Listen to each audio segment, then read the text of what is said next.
Hello everyone. Today we will be doing a dictation from Progressive Magazine, June 2026. I will be dictating exercise 16.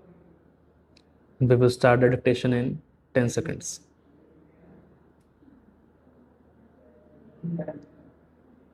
Five seconds to go. Start. Madam Deputy Chairperson, I am glad for the opportunity given to me to speak a few words on the subject. The National Highways Act as well as the present bill introduced both use the term a national highway. A national highway is a highway that is notified by the government of India, but there are no norms under which the national highways are constructed. There are no norms given in any of these. Before taking up any road as a national highway, we must go into what the traffic condition is, what are the routes that should be taken over by necessity, what are the essential traffic conditions, and other conditions. These must be looked into, but what are the norm being adopted is not given in this bill. I find there are some discrimination also. For example, in Tamil Nadu, there is only one highway, highway number 45. There is no other national highway in Tamil Nadu.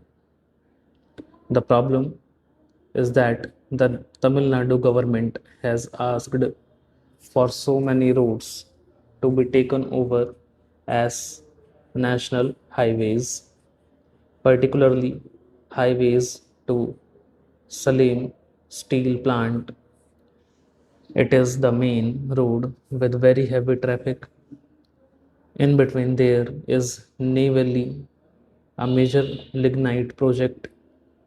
There is a big road, a highly essential road that was asked by the state government to be taken as national highway. It is not considered subsequent to this national highway 45. No road is taken up as a national highway. Therefore, through you, Madam, I ask the Honorable Minister to consider this and take up all the routes referred to by the government of Tamil Nadu as a national highway because Tamil Nadu is one of the states in India which has motorable roads to almost all the villages in the states. Financially, the state government is under very high pressure. Many routes have been taken up by the state government to link all the villages with motorable roads. There is this financial constraint for the state government to maintain all the routes. At least if some routes are taken by the national highway, it will somewhat lessen the burden of the state and it will be easier for the state government to maintain the other routes. Therefore, through you, Madam, I ask the government to consider this also. We have so far only 32,000 and odd kilometers under the national highway. It is a very poor figure. We should not hesitate to take up more length of roads under this scheme. The government may say that the resources are very limited. In this connection, what I submit is that We have taxed petrol. Previously, when the legislation was introduced, only petrol was in use. Now, diesel is also used. All the lorries, all the movable vehicles are using only diesel. Large quantities of diesel is being used.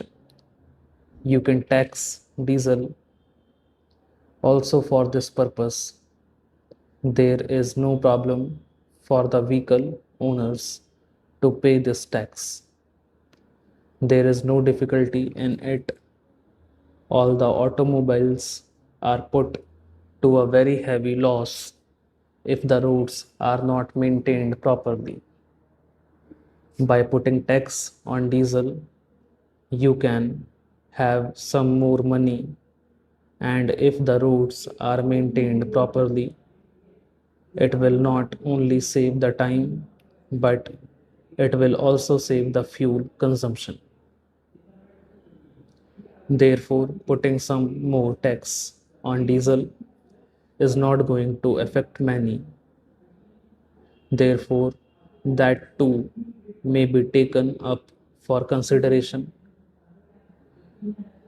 Madam, in Tamil Nadu, East Coast Road was suggested long back. It was said that the scheme was under the consideration of the government of India to form that road. Madam, East Coast Road is not only useful for the movement of the vehicles and other transport, it is also a strategic road. They should also consider forming that road. Now, coming to the abolition of the agency system, what made the government to abolish the agency system? If they say that the agency system is not working well, then how is the present system going to work? Government officials are doing the same work there. Here, you are going to entrust the work again to the government officials. Therefore, you can give the work to the state government also. With some control on the agency, you can do the work well. It is very difficult for the authority to go and see all the roads throughout the country. You can leave the work under the agency system. Further, Madam, the new legislation seeks power to maintain the road, to control the road, to regulate the traffic and everything, as if the authority is a monopoly, as if the road is an exclusive property of the transport authority or the government of India. This is not their exclusive property. Suppose a state government needs some tax to be collected through the highway, then they must ask the authority, and the authority alone can collect the taxes.